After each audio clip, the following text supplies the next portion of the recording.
All right, thank you, HY. Yeah, I am Gene. I'll be talking about some of the new developments that we've had in terms of features and improvements in Alluxio 1.0 and 1.1. And also, I'd like to thank Intel for hosting this great meetup. So a little bit more about myself. I'm Gene. I am a software engineer at Alluxio, and I'm one of the core maintainers of the Alluxio project. Before I joined Alluxio, I recently received my PhD from the AMPLab at UC Berkeley, where I met HY. And before I joined Berkeley, I was working on databases at Google. And so this is also my Twitter handle, so you can check it out and follow me. So here's a brief outline of what I want to talk about in the rest of the talk. I'll first introduce a little bit about the Alluxio architecture for those unfamiliar with it. I'll also talk about the new developments that have been added to Alluxio by the community, and also I'll talk about some of the new performance improvements that we have made to the Alluxio system. So first I'll talk about the architecture. The architecture, there are several components to the Alluxio architecture. One of the main components is the Alluxio master. So the Alluxio master essentially maintains all of the metadata for the system. And the system, the metadata that it maintains, there's different types of metadata, such as the file system namespace metadata. There is block information metadata, as well as worker information metadata. So the master is primarily focused on maintaining the metadata for the system. Another major component of Alluxio is what we call the Alluxio worker. So there can be many Alluxio workers in the system, and essentially the Alluxio workers, their primary purpose is to serve and manage the data that clients and applications want. So the Alluxio workers store the data in memory most of the time, but of course with the tiered storage feature that Intel has contributed, it can also be stored in SSDs as well as hard drives. And the Alluxio workers serve this data to applications. And finally, the last concept in Alluxio is what we call the under-file system. This is essentially existing storage systems that you have that Alluxio works with. And essentially, you can mount different under-file systems to Alluxio in order for Alluxio to provide a unified namespace for applications. And later on, Yuri will talk more about this feature. So essentially, these are some of the major components of the architecture of Alluxio. So next, I'll talk about some of the new developments that have happened since our last meetup, essentially. And so our last meetup was in October of last year, and so we had just released 0.8, and at that time it was called Tachyon. And so since then, several things have happened. Well, first of all, we obviously changed our name in February to Alluxio, and on top of that, we had actually 2 releases since then. We had the 1.0 release that coincided with the name change, and actually just last week, we released 1.1, Alluxio 1.1. And so here are a few of the new developments that have been added since the last meetup. First, I'll talk about some of the new integrations that we have with Alluxio. Secondly, I'll talk about a new access control feature that Intel actually contributed to Alluxio. And then I'll also talk about some of the improvements that we've made in usability and as well as performance. So the first batch of features that I'll talk about are essentially new integrations with Alluxio.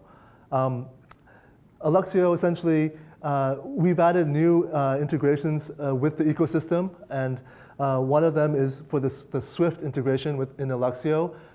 There's now a native driver, and this was contributed by IBM. And essentially, this improves in performance for interacting with data in Swift object stores, as well as reducing some of the complexity. We also have Alluxio also has a new integration with the Alibaba Object Store service, and this was contributed by Alibaba. And essentially, this allows you to mount data from the Alibaba Object Store system and have Alluxio be able to manage that data for you. There's also a new integration with with the Alluxio, with the Fuse connector, and this was contributed by IBM. And essentially, this allows you to mount Alluxio into the local file system using the Fuse API. And this is something that several users have wanted from the mailing lists. And also from Google, there have been a lot of work being done to integrate Alluxio with the Google Cloud Platform. And so there are two components to that. One component is integrating Alluxio with Google Cloud Storage, and thus allowing you Alluxio to manage the data that's stored in the Google Cloud Storage system. And also, there's integration with Alluxio with the Google Compute Engine, which allows you to deploy Alluxio on the Google Compute Engine. And so these are some of the major integration type of work that has been done in the past several months since the last meetup. There's also a large class of features that have been added by Intel, and this is primarily focused on access control. And so in Alluxio, since in the past several months, there is now user and group support in Alluxio, and this is similar to the POSIX permission model. So if you're used to that, then it's very similar in Alluxio. There's also Intel introduced the file system permission concept in Alluxio. And again, this is similar to the POSIX permission model. So you can essentially, for files and directories in Alluxio, you can attach different permissions for users and groups, which most people should be familiar with. And also, there have been added new tools, command line tools, for dealing with these types of permissions, such as change owner, change group, and change mode. And so these are, again, more tools to deal with the permissions and access control in Alluxio. And at the moment, we're calling this sort of an alpha version of access control. And right now, it's by default, it's not enabled, but you can always enable it with this configuration flag. Next, here are just a few of the usability types of features, usability-related features in Alluxio. First, something we call write location policies has been introduced in Alluxio. And essentially, this allows users and applications to customize and configure how they want to write new data into Alluxio. Previously, there was really only one hard-coded way to write data into Alluxio, and now there's a configurable and a pluggable way to write data into Alluxio. There's also automatic metadata loading. This really makes it easier to discover new data in Alluxio. Previously, there were explicit commands you had to run in order to load metadata into the Alluxio namespace, and now this is done transparently and automatically for you. And finally, there's a simplified configuration story in Alluxio. There's a lot of different configuration parameters, but now there's only essentially one place that you have to modify those parameters. And so this makes it really easy for you to configure Alluxio in whatever situation that you're interested in. And lastly, these are some of the performance improvements that we've added to Alluxio.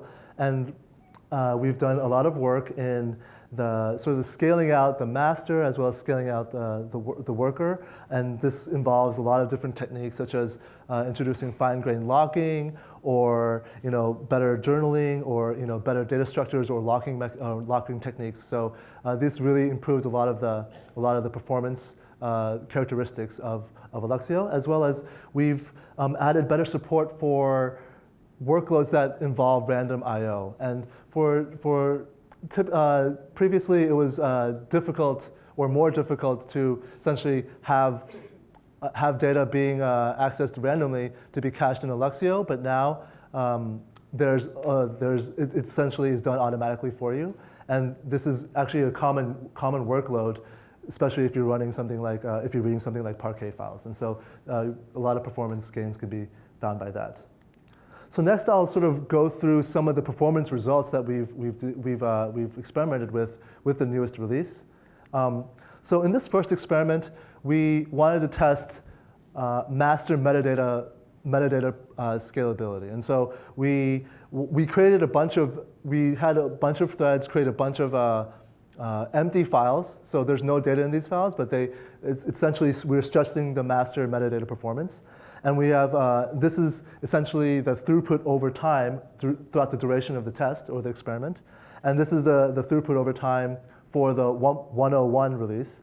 And so with 1.1 that was just released last week, as you can see, the throughput over time is actually much higher, being able to support a lot more throughput and in the system. And there's about 1.8 improvement in the throughput for this experiment.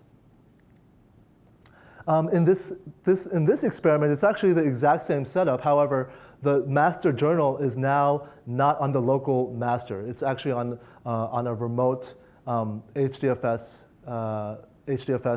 storage system. So now the journal is not local to the master. And in this situation, again, we're plotting the throughput over time throughout the duration of the experiment.